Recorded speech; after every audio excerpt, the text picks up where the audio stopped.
so today we're going to be opening up, unboxing this Pioneer subwoofer with an amp, built-in amp. And so I kind of wanted something that's just all in the same case. It's pretty inexpensive. I think I paid $182 for this. It's a 12-inch.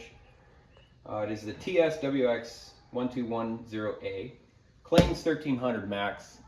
I mean, maybe, probably not. That kind of sounds ridiculous, but just Pioneer, so we'll see how it works. But right now we're really just going to open it up and show you what the contents look like.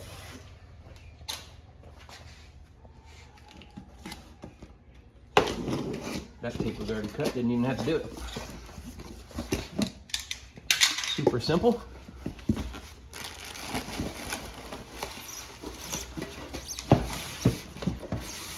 There we go. Not really that heavy.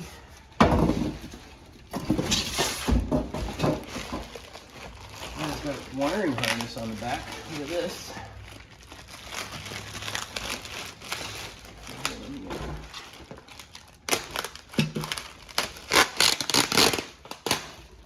Break that off. Let's scan this back up. Hopefully it didn't dent the front.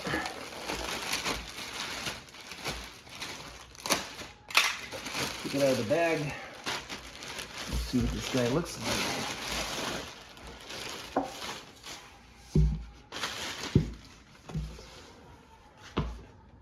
Oh, look at that controller. So I'm assuming that's like a volume controller. Phase, reverse, normal, gain, frequency. So what frequencies are allowed to go through it, I guess. Bass boost if you want. And it's got this hook up here, which looks like it'll do wire or well, straight wire or output from your receiver deck. Depends on how you want to hook it up, I guess. I'm assuming that's what that means. Could be wrong there. These are probably your inputs and this is probably your power, so I probably am wrong there. Here's an, looks like an RJ11 type connector, and I'm assuming that goes to the back of this little volume controller here.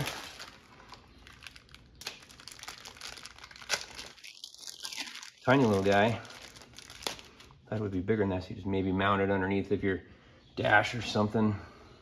So you run this to the back where the sub is. Give you a little volume control. Max, minimum, so you can adjust it on the fly. And some kind of mounting hardware. I'm assuming this is so you don't knock it over. So some screws and some brackets.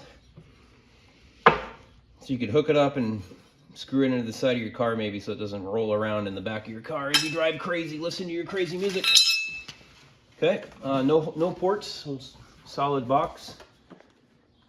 I can't take this off, it doesn't look like it at least. Would have showed you the sub so you could see the size of the foam ring. I don't know, it looks like it's about a ½ inch-ish. Not very heavy, which means the magnet's probably pretty light, small magnet.